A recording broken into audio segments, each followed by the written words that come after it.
This is Ruben Puentetura. In this series of podcasts, I'll be covering the basics of educational gaming, from basic definitions of what is a game, through how to use commercial games in education, and even into a few of the ideas that go into making games for education. So let's get started. In this first podcast, I want to talk about a very basic definition, namely, what is a game? But before we get into what a game is, we need to talk about a broader category, namely that of play. And for play, I like a definition that's given by Salin and Zimmerman, which says that play is free movement within a more rigid structure. Now, let's start out by noticing that this definition is playful in and of itself. In other words, it's playing on the idea of play as the activity, but also playing off the idea of play in gears and similar types of scenarios. So when a child is walking along the sidewalk and staying within the bounds of the sidewalk and walking in regular rhythm, they're walking within the rigid structure or more rigid structure of what is traditionally accepted as human locomotion to get from point A to point B. But if they suddenly decide to skip for no very good apparent reason, or run in circles, or put one foot outside the sidewalk, one foot inside the sidewalk, they're playing, because that's free movement within that more rigid structure. Now, play is something we've been doing for a very long time. Our closest primate relatives all play. For instance, here you see some chimps at play. So it's a safe bet to say that we've been playing literally for millions of years. In other words, our hominid ancestors most likely played, and we've been playing ever since. Now, at first blush, play appears to be a non-productive activity. So why is it that both for our primate relatives as well as for ourselves, it's been retained as such an essential component of who we are? Well, one of the earliest theories to look at this issue was Vygotsky. And if you remember, Vygotsky's general theory of learning posits that there's a zone of proximal development, which is the gap between what a learner, a child, let's say, can accomplish on their own and what they can accomplish with the help of somebody else. Now, so far, doesn't seem to be anything terribly dramatic, but the key thing is that this process of a child performing activities within the zone of proximal development is an iterative process that is the basis for much learning. In other words, practice of activities within the zone of proximal development, first with the assistance of a more knowledgeable other and then independently, results in a shift in the child's zone of current development, extending it further out, and then in turn, of course, changing the zone of proximal development so that it extends further out and is open to then new activities and new targets that a child can reach with the help of a more knowledgeable other. Great. Now, where does play come into this? Well, Vygotsky noted that play acted to create a zone of proximal development for the child without necessarily having that more knowledgeable other in the mix. In other words, play itself creates, if you will, a virtual, more knowledgeable other that allows the child to explore and to develop further its zone of current development, even again in the absence of that more knowledgeable other. This is a direct quote from Vygotsky on Play and Learning, and he says that play creates a zone of proximal development of the child. In play, a child always behaves beyond his average age, above his daily behavior. In play, it is as though he were a head taller than himself. In other words, we're saying that play is an essential component of not just having the child learn, but learn in a way that develops further and further that child's abilities. So that's why play is so essential to both our primate friends and ourselves. Okay, so that's play. What about game? Game is something much more narrow than play. And here I'm going to use a definition of game, again drawn from Salin and Zimmerman, I'll make a little side note here to note that there have been literally dozens of definitions of game proposed throughout the decades, and Saylor and Zimmerman have taken many of them into account in constructing this particular definition of game, which I like very much. They say that a game is a system in which players engage in an artificial conflict defined by rules that results in a quantifiable outcome. Okay, that's a definition, and we can see that, okay, that works. Let's think of a traditional board game, for instance, chess. Okay, it's a system, all right. You have the chess pieces, the chessboard, defined by rules. Yes, we have rules as to how pieces move, how pieces can capture each other, and what the winning and losing conditions are. Okay, fine. Those winning and losing conditions themselves are the quantifiable outcome.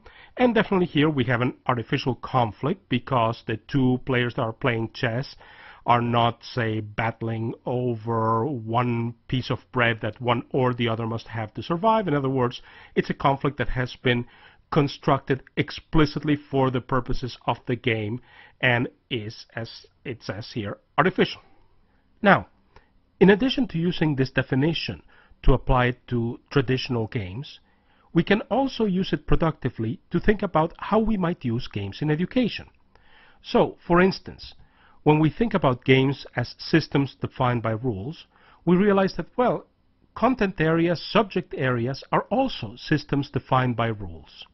So we might be able to make mappings between what's happening in a game and what's happening in those content or subject areas. Similarly, we now have the fact that games result in a quantifiable outcome. But we can also think in education and say, well, that quantifiable outcome can be used for assessment. In other words, the quantifiable outcome can tell a student whether they've understood something or not.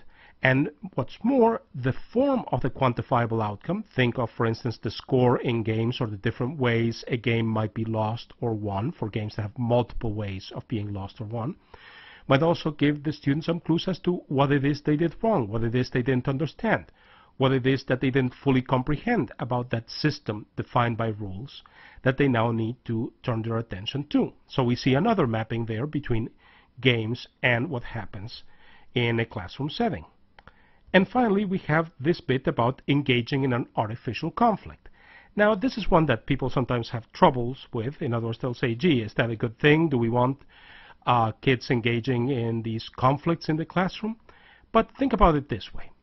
If we're talking about harnessing competitive instincts usefully and productively, then games put bounds on how that competition plays out. In other words, we have this artificial conflict that says, well, yes, there's a competition here, but it's playing within the bounds of a game. So that can help harness the competitive instinct in a way that's constructive and not destructive. It doesn't become a free-for-all competition. Rather, it becomes a competition understood to take place within the confines of the artificial conflict in the game. The other thing to realize is that this conflict need not be among players of the game. It can be between a player and the game world. So, for instance, you can have a player tackling puzzles, challenges set by the game world on their own, or you can also use this as the basis for cooperation among students. In other words, students can cooperate to tackle jointly a challenge set in front of them by the game world.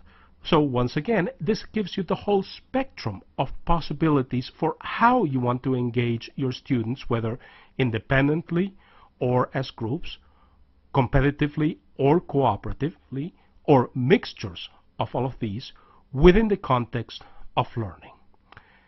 One final thing I'll say on this. Some people say, oh, I found here a game and it's a game that has no conflict, so therefore it must be very good. I have two things to say about such games. Some of them aren't games. They're toys. They're toys you play with. That's great. But we said already that play is a much more general thing. You don't have all these springs involved in play. So having a toy that you can play with can be a very useful thing for learning indeed, but it should not be confused with playing a game for learning. And some of the other games that I've seen described as games without conflict are, quite frankly, neither toys nor games. In fact, they're rather bland things. I would have to say they're a blancmange. And to be brutally honest about it, nobody enjoys them very much other than the people who make a lot of money trying to sell these things as games. So in general, I have to say, true games always have this artificial conflict as an essential portion, but as I think you'll agree, that need not be in any way, shape or form a bad thing. Instead, it's in fact one of the elements that gives games their power and plasticity in a learning setting. Now, games, like play, are things we've been doing for a very long time, although not as long as play has. The oldest remnants we have that can be traced to definite game-type scenarios are elements like these. These are called astragalus bones, and they're a primitive form of dice. These particular bones are somewhere between 8 and 10,000 years old, and that's roughly the age of most of the remnants of things that we can identify as being parts of games. In this case, for instance, we can identify that these were used as dice because of the wear patterns on them. They were literally rolled, they're not just bones that happen to be there. It's quite likely that humans were playing games earlier than that, but unfortunately we don't have archaeological remains that confirm this. So that being said, then we've been playing games for at least 10,000 years. So once again, we have something that's very, very ingrained in us, something that lies very deep within us, and something that we can use productively in the classroom. Now, in this particular self-podcast, we're going to be focusing primarily upon video games. And video games are in turn a subset of all games.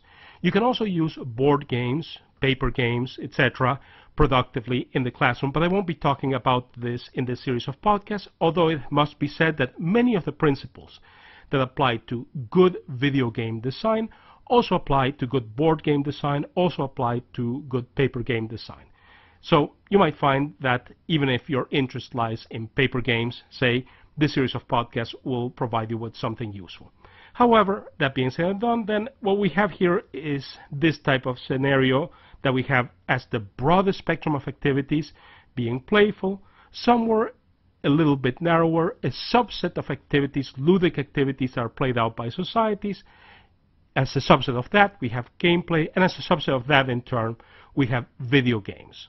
Okay, we've established the domain that we're going to be talking about, and we've set out some key definitions that will tell us what's going on.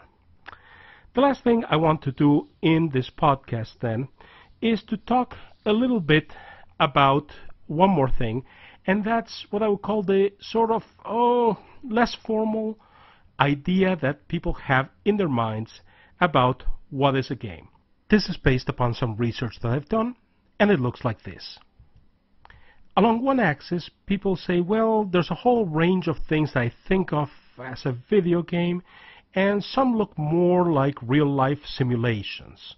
So this is how they look, and what you're seeing there at the top is a scene from The Sims, which looks, it looks like real life. Other games don't look very much like real life, or things you see in real life. So at the bottom you see Tetris. It's more abstract. You don't normally see blocks falling from the sky that you have to rearrange quickly.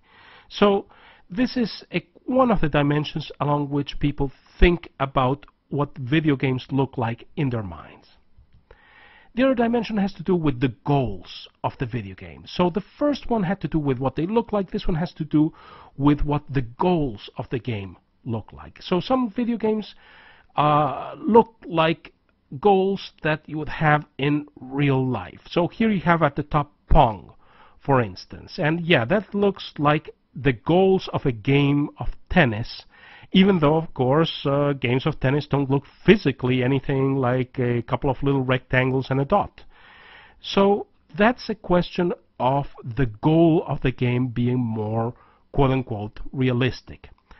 Other games have arbitrary goals. Again, they don't map to any goals that you would have in day-to-day activities. So at the bottom, here you have Qwixx. And for those of you who never played it, Qwixx is a game that is won by the player blocking out areas of space. You have a little dot, and the little dot travels along straight lines, and every time you complete an area of space, it fills it in. The whole thing winds up looking a little bit like a Mondrian, with apologies to Mondrian, of course. And if you fill enough of the space, you go on to the next level. Well, this doesn't look very much like anything that you would be doing in the physical world, so the goals are almost arbitrary when compared with real-life goals.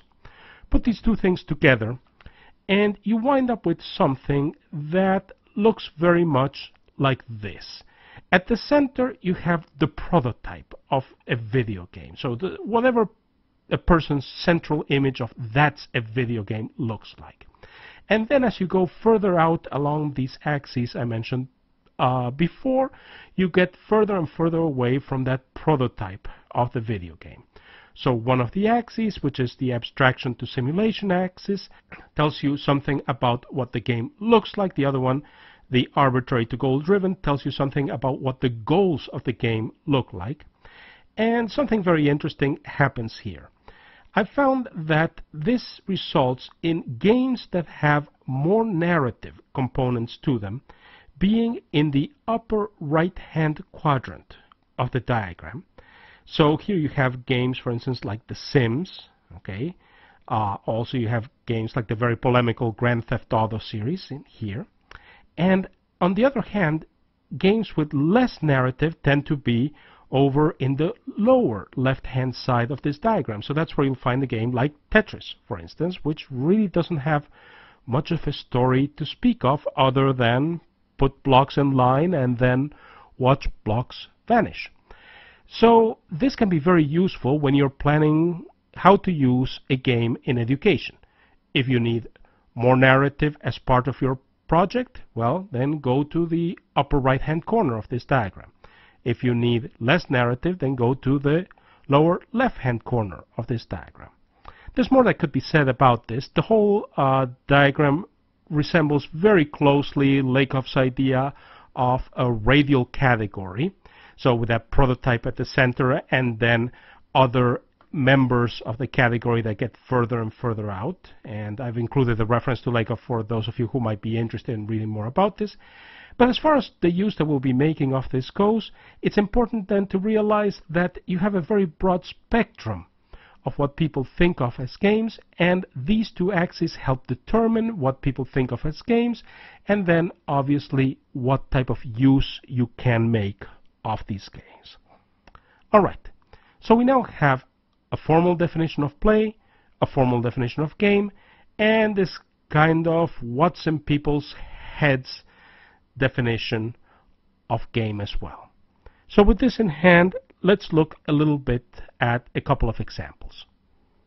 The first example is Pac-Man. Now, Pac-Man is a very simple arcade game, but it's nonetheless rich enough for us to try applying our definitions to it and see what we find out. So we look at it and we say, well, what's the system and rules? Well, the system is given by the board, which has the maze on it. It also has the dots that Pac-Man must eat to survive on it, and the ghosts that chase Pac-Man. It has special dots that Pac-Man can eat and then in turn eat ghosts when Pac-Man is energized. And in addition to that, there's the rule that says, well, Pac-Man must eat all dots on a level, energized or not, in order to go on to the next one. And finally, you have supplemental elements like the cherries that are right now on screen that increase the score for Pac-Man. The conflict is, of course, between Pac-Man's need for survival and the ghost's need for eating Pac-Man. And in terms of the winning conditions for it, Pac-Man did not have an absolute winning condition, but it had a relative quantifiable outcome condition that said, well, if you got a higher score than somebody else, then you did better in Pac-Man than that other person did.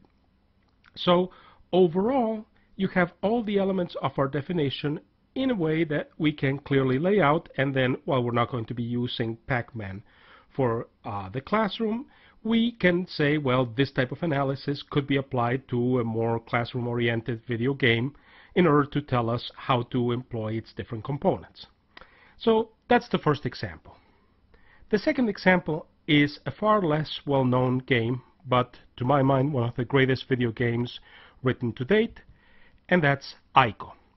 Now, you look at Ico and you say, well, wow, that's very, very different from Pac-Man. It's no longer a two-dimensional system.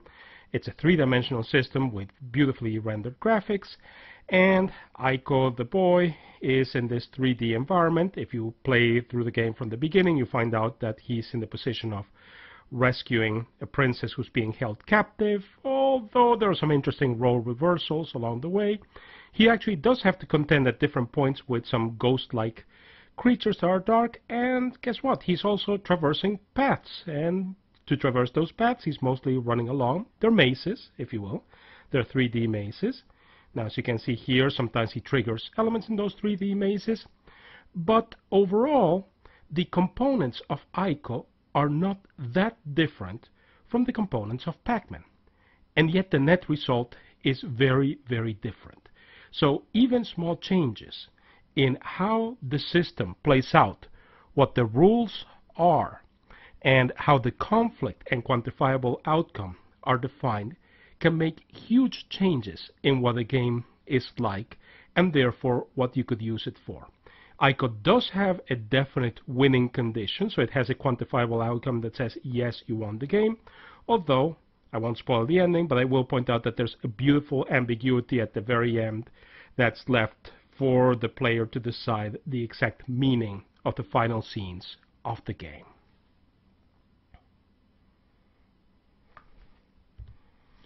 So, with these two examples in hand and the definitions we've already looked at, I would like to propose a brief exercise for you.